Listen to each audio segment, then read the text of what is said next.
Rikthehemi në studio, jemi tani në pjesën e tretë emisionit në hapësirën e ekspertit. Kam nderin dhe kënaqësinë të kem në studio mikun e emisionit ton, avokat Alban Duraj. Avokat, përshëndetje, faleminderit për kohën tuaj. Mirëmëngjes, faleminderit, mirë se u gjeta.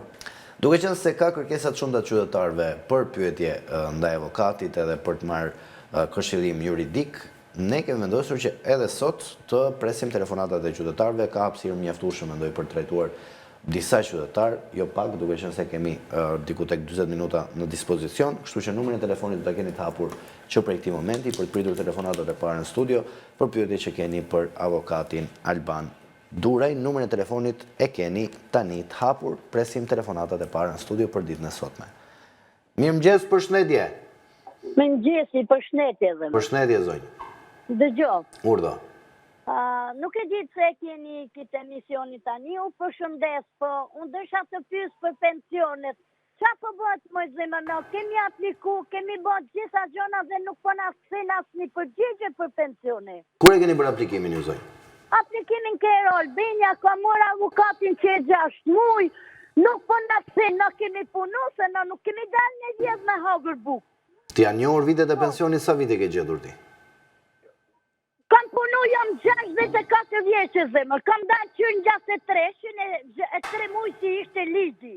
Po, një ditë e sa, se nuk na kam dhënë pensione, as nuk na kthen kush përgjigje, as ke sigurimet, as një gjo. Sot, a keni pagu sigurime, da sigurime në kotën verit nuk kishtë o shpirë.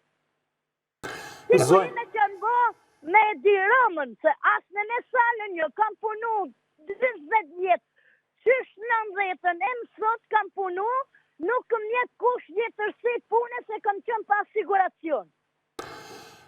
Zonjë, me çfarë kuptoj nga diskutimi apo nga pyetja që ju shtruat, juve përgjigjen që ja u kthen Drejtoria Rajonale e Sigurimeve, ku ju banoni apo keni pasaportizimin, ju thotë që ju mungojnë disa vite pune, apo jo? Po. Edhe për këtë ju keni marrë një avokat që të njofi apo të bëj njofjen e viteve të punës të cilat nuk janë gjetur? Ka 6 muj zemër si e kom morë avokat. Po ku e keni depozituar kërkesë padin? Ju ku jetoni njerë? Në cilin... Ne jetoj në Ketreshin, që të di ke... A, jeni në Tiranë? Po, këtu në Tiranë. Atëre zonjë, shqetësimi juaj është shumë i drejtë. Pra, si ju ka me qindra pensionistë, dhe ne këto i kemi ngritur dhe si çështje të cilat është e pa kuptim që qytetarët, aq më tepër mosha e tretë përcillet në gjyq, pra në procese gjyqësore, ndërkohë që edhe pse u bë një ligj për të cilin ai ligj nuk mbetet i zbatueshëm, sepse kemi qytetarë që kanë punuar në ndërmarrje bujqësore apo në kooperativa bujqësore të cilat nuk kanë pasur një librez pune. Pra ndryshe nga ndërmarrjet e tjera, në këto ndërmarrje ishte e pamundur që të kishte një librez apo një dokumentacion tjetër i cili të provonte që këta ishin punonjës të këtyre ndërmarrjeve bujqësore apo kooperativave, fermave ku kanë punuar qytetarët.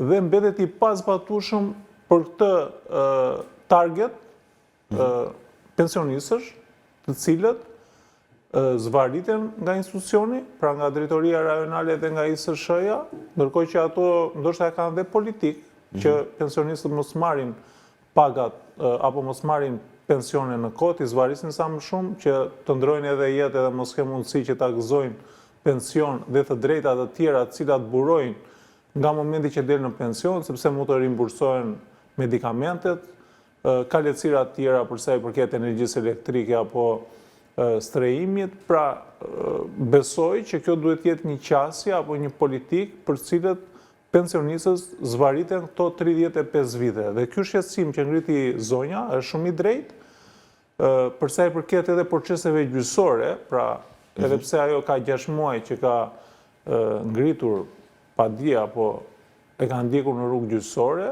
këto procese vonojnë. Dhe ne ndaj kërkojmë në mënyrë të vazhdueshme që ekzekutivi së bashku me legislativin, i cili është kuvendi, të gjejë një mekanizëm në mënyrë që të gjithë punonjësit të gjejë, pra mekanizmi duhet të jetë i tillë që të njihen të gjithë ata të cilët pretendojnë ose qoftë kanë edhe një indicje, kanë dëshmitar, kanë punonjës të tjerë të cilët i kanë pasur vitet e punës, kanë jetuar, kanë punuar bashkë, të bëhet në rrugë administrative dhe të shmanget komplet gjykata. Sepse nëse ne do shkojmë në gjykatë, pritjes për pensionistët s'mund të presin. Po nuk mund të presin, kemi çështje që ne i kemi diskutuar. Unë personalisht kam një çështje që më ka shkuar, e fitova në shkallë parë, ma prishi gjykata e apelit me pa të drejtë, shkuam gjykatë lartë ma ktheu në gjykatën e apelit dhe jemi ende në gjykatën e apelit, ende nuk na ka dalë. Kam edhe raste të tjera të cilat gjykata nuk ka faj sepse është e ngarkuar dhe nuk mund t'ja hedhin fajin gjykatës përsa i përket shpejtësisë së gjykimit të këtyre rasteve, sepse ata janë të mbytur me çështje të rëndësisë të tillë, pra këto janë çështje të cilat duhet të jenë të rëndësisë së veçantë, ashtu sikurse ka dhe tjera, po kaq kapacitete ka gjykata. Nuk mund ta bëjmë dot me fajin gjykatën përderisa kaq i ka mundësi. Ndërkohë që kjo zgjidhet fare thjesht me një ndryshim ligjor dhe të gjithë ata që pretendojnë gjendet një mekanizëm që ti ligji 7/2025 i këtij viti për vitet e punës para 93-shit, po prap ka problem në njohjen e këtyre viteve të punës nga administrata dhe nga ISSH-ja. Ne kemi diskutuar edhe më herët me ju, po edhe me zotin Hoxha, që ka raste edhe pse ligji 7/2025 e thot qartë që nuk ka nevojë të shkojnë proces gjyqësor për vitet e punës para vitit 93, sërish nuk i njihen, i kërkojnë dokumentacion shtesë pavarësisht se çfarë thot ligji. Po pikërisht kjo është. Ti mjafton që ta pretendosh, nuk mundet që të shkosh, edhe ligji thotë që ti duhet të provosh, pra të kesh një dokument që të kesh një lloj indicie që ke punuar aty. Ndërkohë që unë s'kam asnjë lloj dokumentacioni, si mund ta provoj unë këtë? Kështu që nuk ngelet për të provuar. Besoj që duhet bërë për të gjithë pensionistët, që do të thotë mund të bëhet edhe në mënyrë deklarative, pra të ketë ndryshim ligji, ose ndoshta ata e bëjnë ligjin dhe mos ta zbatojë administrata, është një marrëveshje e eshtur që mund të bëhet midis ligjvënësve dhe administratës, në mënyrë që t'i zvarisin sa më shumë qytetarë. Por qytetarë nuk mund të presin pafund, sepse po ikin, ata kanë kontribuar për këtë vend, kanë kontribuar për shoqërinë, ndërkohë që nuk marrin as atë më minimalin që kanë dhënë për shoqërinë, edhe zvariten derisa i bëhet e padurueshme jetesa në Shqipëri, kanë probleme të tjera të cilat sjellin stres, konflikte familjare dhe e bëjnë qytetarin që të shkojë edhe drejt akteve të vetëlimit, që do të thotë kemi pasur nga ata pensionistë cilët kanë varur veten apo kanë vrarë veten sepse kanë qenë depresiv. Jo të gjitha familjet kanë fëmijë të cilët mund të kenë mundësi për t'i ndihmuar. Pra, është e vërtetë që shumica e fëmijëve, pra është një traditë dhe shqyqyr që ne kemi këtë traditë që prindrit gjithmonë ndihmohen nga fëmijët, nga vajza, nga djemt, nga ata të cilët kanë mundësi për ndihmuar, por kemi edhe nga ato familje apo nga fëmijët të cilët nuk kanë mundësi për të nxjerrë për të zgjidhur problemet e veta të familjes së vogël dhe jo të prindërve. Dhe kjo çon në konflikte, çon në depresion të këtyre pensionistëve, saqë edhe ka pasur shumë raste të cilat kanë vrarë edhe vete. E trisht, në fakt, shumë faleminderit për shpjegimet, avokat, presim i tjetër telefonat në studio. Mirëmëngjes, përshëndetje. Mirëmëngjesi. Po, përshëndetje. Përshëndetje, zonjë. Një gjëse, unë jam ka herë t'i ka misë dhja t'i mujtë dhe kap linje në News 24. Po. Një kërkes kisha për jush me i vunë telefonatat në rrallë makare, e desha me pyet avokatin nëse ashtë për këtë qeshtje sot. Po? Unë ka 25 vjetë që i kana blenja 2 dëllëm tokë, tash komisioni parja ka lënë një personit, komisioni dytja ka lënë personit tjetër, edhe ky zotnia si i kana dhënë në lekt, ai nuk ka tapi tokët. Ky tjetëri, unë nuk e di çfarë kompromisit, ose a ekziston në nevoj ligjit, si për shembull unë atë tokë t'ja paguaj shtetit, se nuk di çfarë rrugët me njek ose ku drejtohem. Zonjë, prona që ne apo që ju flisni është në posedim nga ana juaj, apo jo? Po. Ju e keni marrë me 7501-shin, apo jo? Ai zotnia si e ka marrë, ashtu ke 7501-shit. Pra, nuk e keni marrë ju e keni në posedim. Po, unë e kam në posedim se e kanë blerë. Tash komisioni ka një zotnia. Kujt ja keni blerë, më fal?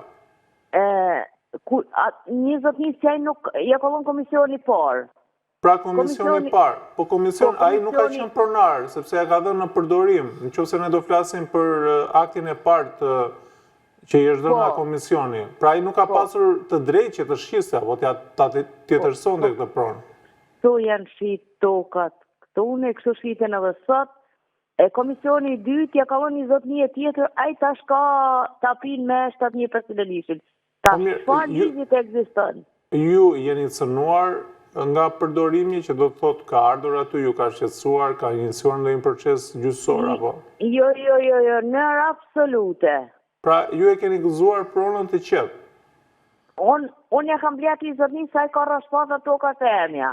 Jo, e kuptoj, po me këtë që ka dokumentacionin, pra që e ka regjistruar, besoj ka marrë edhe certifikatën e pronësisë, apo jo? Po, ky dyti e ka. Kur e ka marrë certifikatën? Unë nuk e di si është atë kohë, po unë na interesua me ba letrat. Tani zonjë ka dy mundësi. Njërë së pari dua të sqaroj që shitja, apo blerja që keni bërë ju, nuk e di në çfarë viti e keni bërë, por që thoni nuk ka... Ja vitin 2002. Pra, në vitin 2002, ai nuk ka patur një akt pronësie, që do të thotë nuk i ka kaluar në pronësi, sepse ato jepeshin në përdorim, nuk e ka pas certifikatën e pronësisë, dhe në momentin që nuk është certifikata e pronësisë, nuk mund ta tjetërsosh apo ta shesësh një pronë. Kështu që kjo kontratë që ju keni bërë është në kundërshtim me ligjin dhe është absolutisht e pavlefshme, nuk ka vlerë ligjore. Qa mund bëj tashon? Ndaj po ju sqaroj. Tani lidhur me pronarin i cili e ka dokumentacionin, rruga e parë është që ju ta kontaktoni atë dhe ta zgjidhni me ndërmjetësim, që do të thotë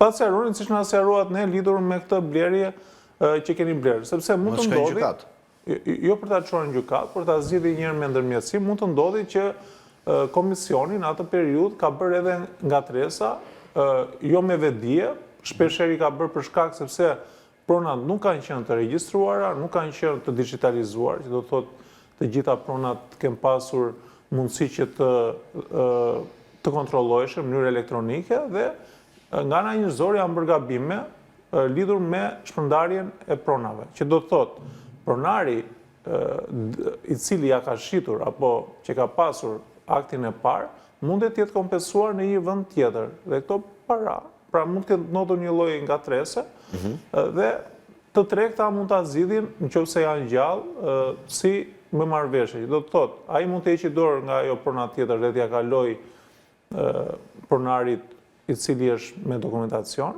sepse e ka marrë pagesën, por kjo lihet në ndërgjegjen dhe në dëshirën e atij që e ka shitur i pari. Pra, ekzistojnë mundësitë, pra duhet e zauruar si rrugë. Nëse nuk realizohet, atëre me marrëveshje, atëre zonja duhet që të drejtohet gjykatës me parashkrim fitues. Po duhet parë që kur e ka fituar ky titullin e pronësisë, pra kur është bërë pronar me certifikat pronësie.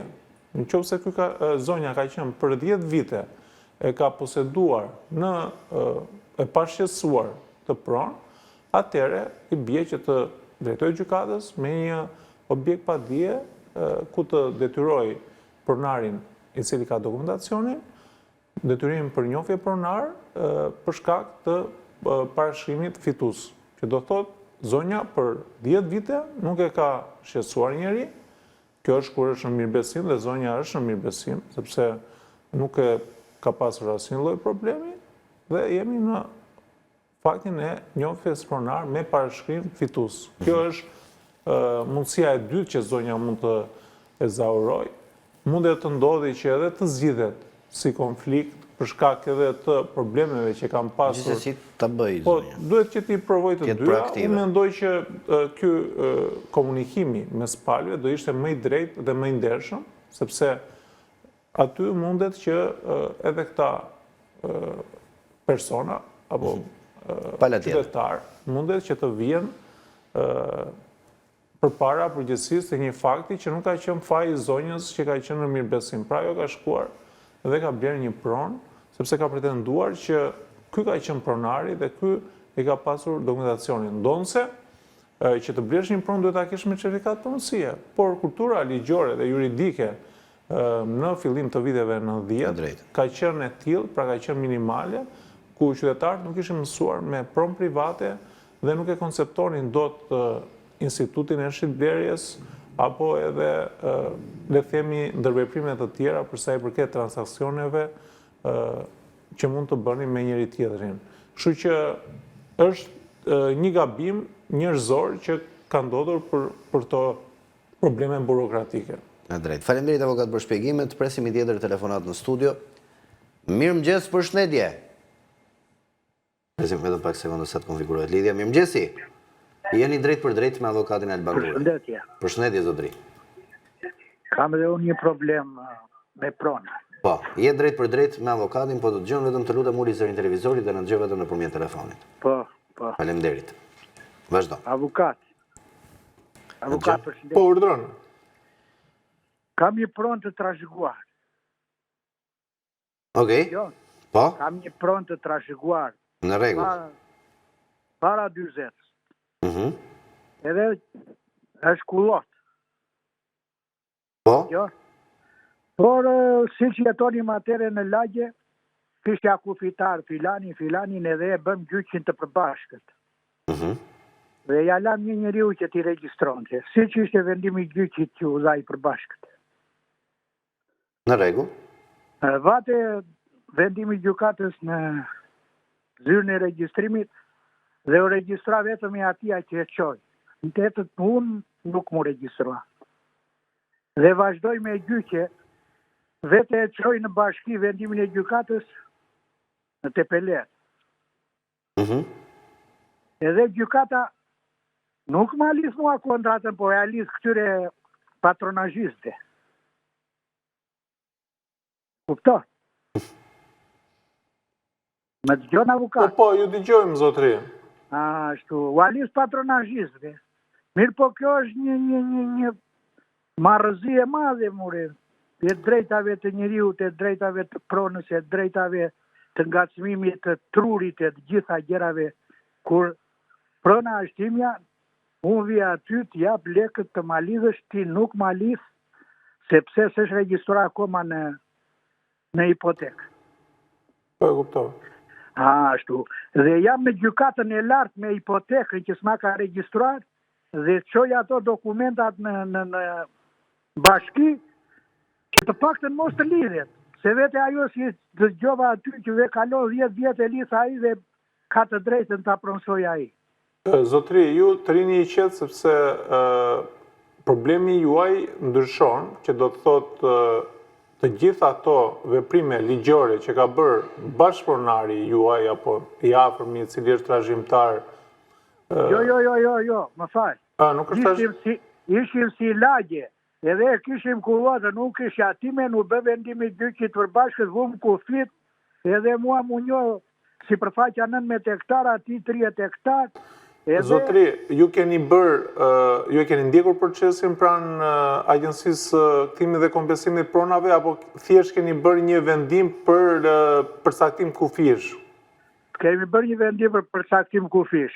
Ai dokumenti ka dali për bashkë, dhe imi dhe yti, dhe pun të dhash tyja dhe ti e qove, ka kaluar ai vendim që kemi marë në atë që theti në kthim kompensim. E kuptoj, por vendimet gjyqësore, të cilat janë për vërtetim fakti apo përcaktim kufish, nuk janë vendime të cilat regjistrohen në zyrën e regjistrimit të pasurive të paluajshme, të cilat kanë qenë në atë periudhë besoj, apo ASHK-s së sotme, dhe fakti që ju keni një vendim nuk do të thotë që ju jeni pronar. Aty thjesht ju keni përcaktuar që përpara viteve se të sekuestroheshin apo të konfiskoheshin këto prona nga ana e shtetit, pra pas vitit 45, provon që prona ndodhet në këto kufi, pra që ju keni atë vendimin e gjyqit.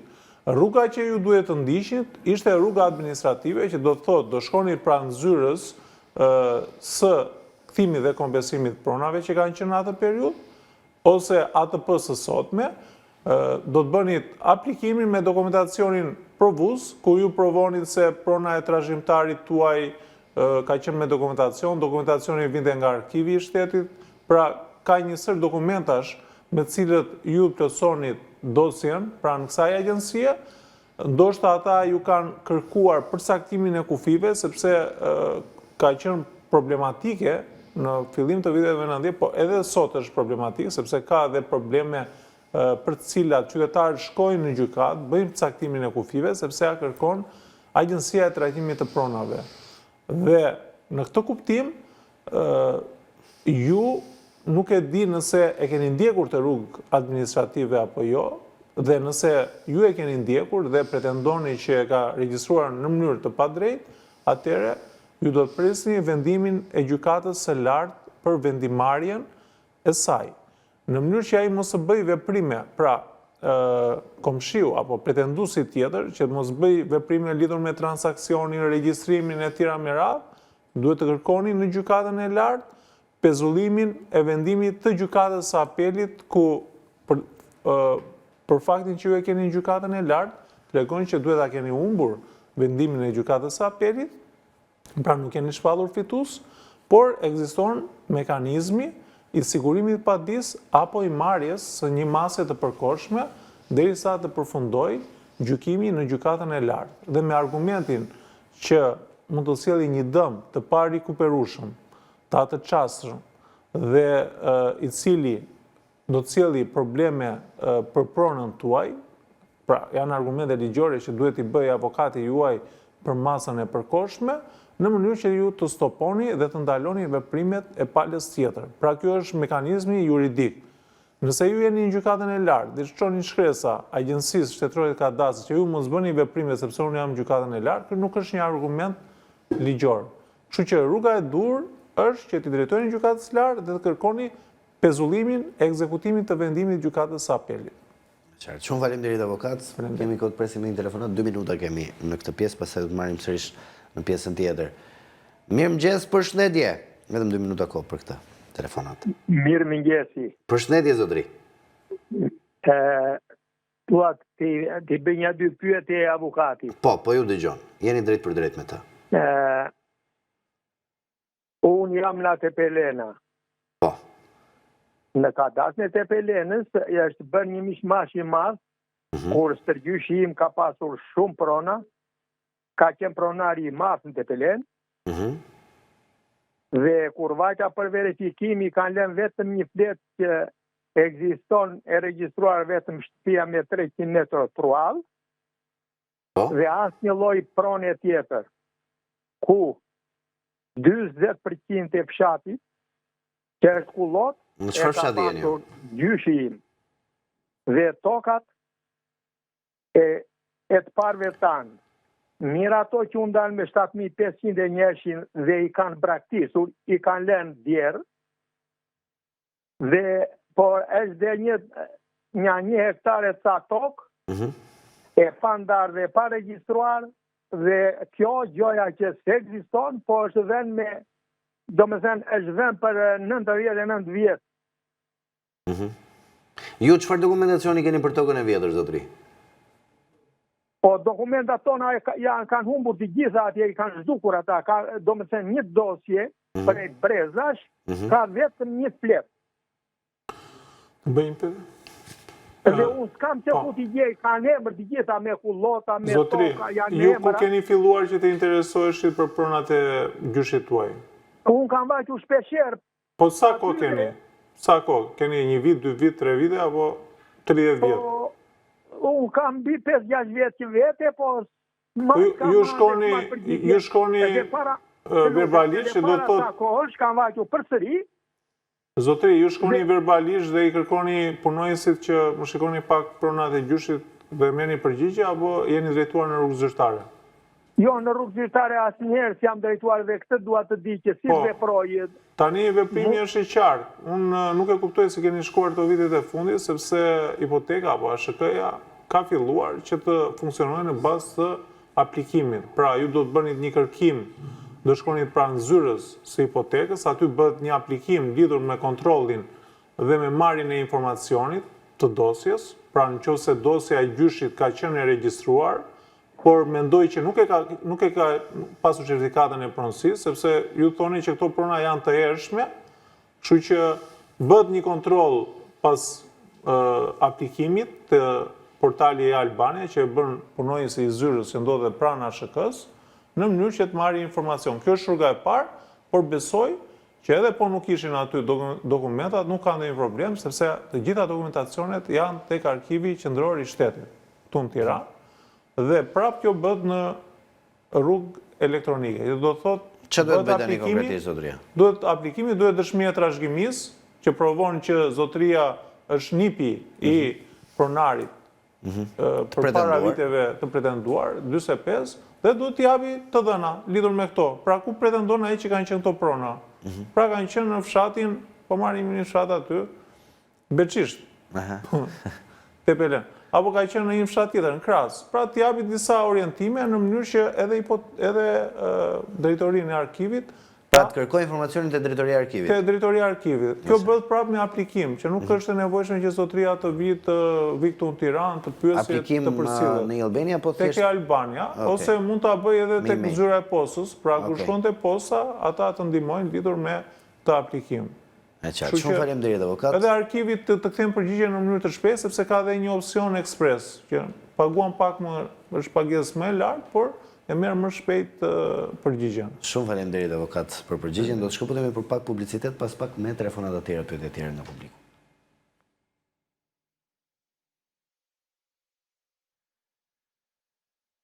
Rikthehemi në studio, jemi në hapësirën e ekspertit, në vijim të diskutimit që bënim dhe pritjes telefonatave nga publiku me avokatin Elban Duraj, edhe tani do të marrim dhe disa telefonata tjera pas ndërprerjes publicitare. Numrin e telefonit e keni të afishuar në ekran.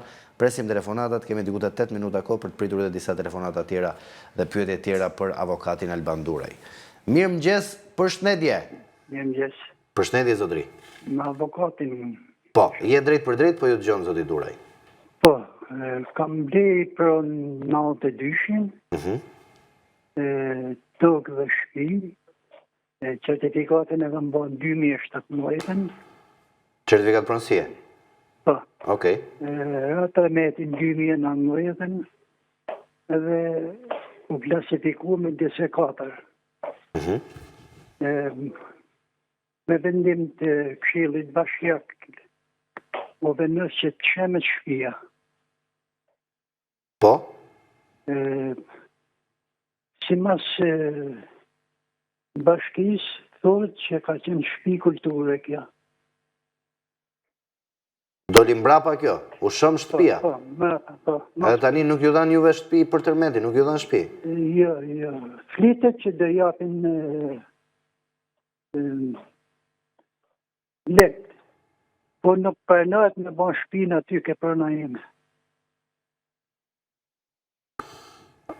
Zotri, lidhur me situatën, pra është e vërtet që përsa e përket qytetarëve të cilët janë si në racën e zotërisë, kanë ndarë probleme të mëpashme dhe këto janë bërë në mënyrë që shteti mos të kompensoj lidhur me apartamente, pra...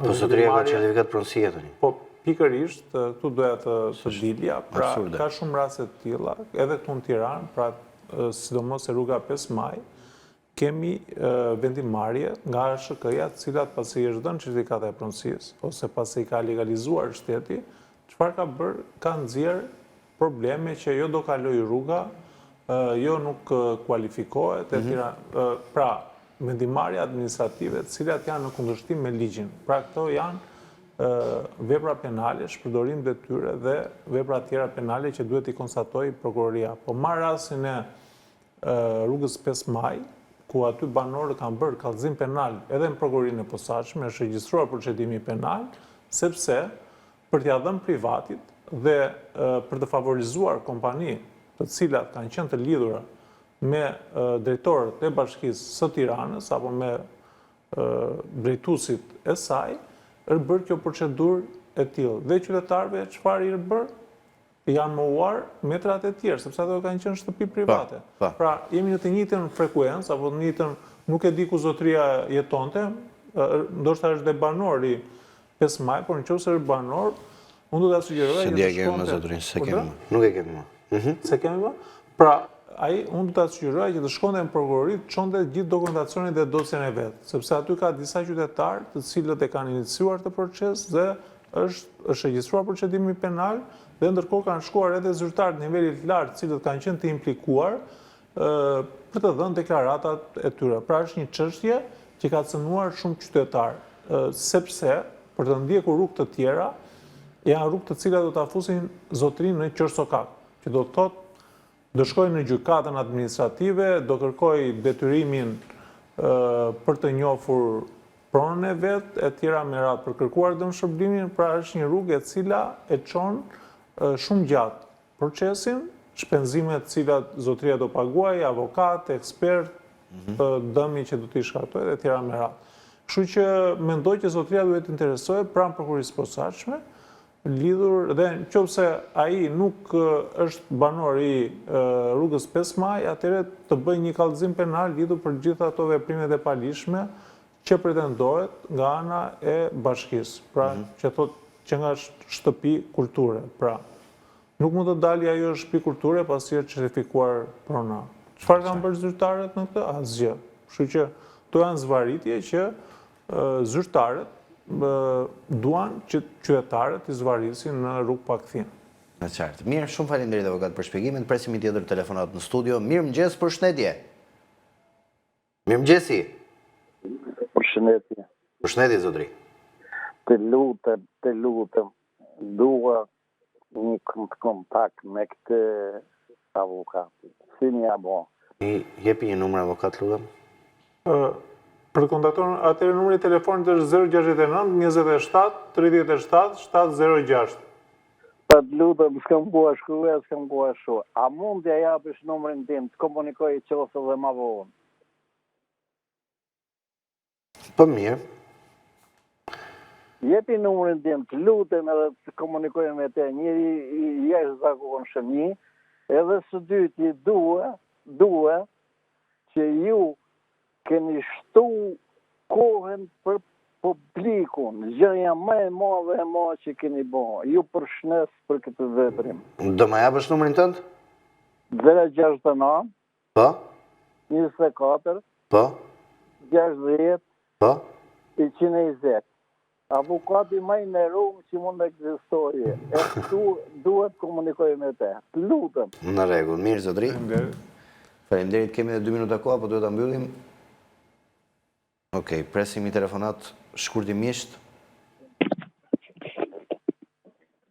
Mirëmëngjesi. Edhe mirëmëngjesi. Përshëndetje zonjë. Përshëndetje. Kam një problem me... Dua të di më saktë për një pronë që kam në një qytet tjetër. Po.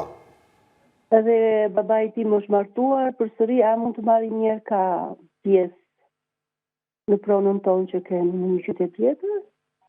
Po prona ka qenë në emrin e babait? Jo, prona ka qenë në emrin tonë, familjarisht, me gjithë mami që ka ndruar jetë dhe më vonë është martuar në 2000. Po babai në momentin që është martuar, sa pjesë ka pasur të pronës? Po e gjithë shtëpia, ai i ka marrë në letra ata me vlerë, ato të përndjekurve politikë. Po, e kuptoj, po në momentin që ka ndruar nëna juaj jetë. Ishte në emrin e asaj. Pra, ishte pronë e përbashkët, midis mamit dhe babit, apo e kishte vetëm babi si qytetar i cili ka qenë e ka përfituar si i përndjekur politik? Jo, dëgjoj. E hodhi babai në emrin tonë të 5 mami dhe në 3 fëmijë. Ju keni qenë të gjithë bashkëpronar me pjesë barabarta, apo jo? Po, një hyrja. Pra, në momentin që ka ndruar jetën nëna juaj, atëre pjesa e saj është përndarë në sa bashkëpronar ju ishit 4, që i bie babaj dhe ju fëmijët. Është martuar, në 94 ka ndruar jetë mami, në 2000 është rimartuar. Po.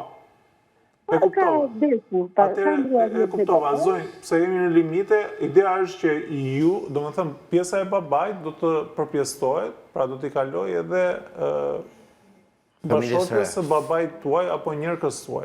Në qatë ndahet 5 nëse ka pasur fëmijë në 6. Pra pjesa e babit, që mund t'jetë po marë në mënyrë hipotetike, mund t'jetë 30%, do ndahet, pra do t'i kaloj Do të kaloj bashortës si trashëgimtare dhe pjesëtarëve të tjerë. Pra sa trashëgimtar ai do ketë. 5 trashëgimtar. Shumë faleminderit. Jo 5, 4 trashëgimtar. 3 fëmijë, në qoftë se janë 3 fëmijë dhe një i bie 4, në qoftë se janë 2 fëmijë i bie 3, megjithë. Shumë faleminderit avokat Alban Duraj, faleminderit për gjithë seancën e sotme të konsultimeve me publikun, faleminderit për kontributin e vazhdueshëm që e për emisionin dhe kontributin edhe më të madh që e jashtë emisionit. Ju falenderoj shumë për mundësinë që ju më jepni. Mirë, kjo ishte gjithçka e përgatitur për koha për të zgjuar për ditën e sotme, pas pak do të jemi me edicionin e shkurtër informativ.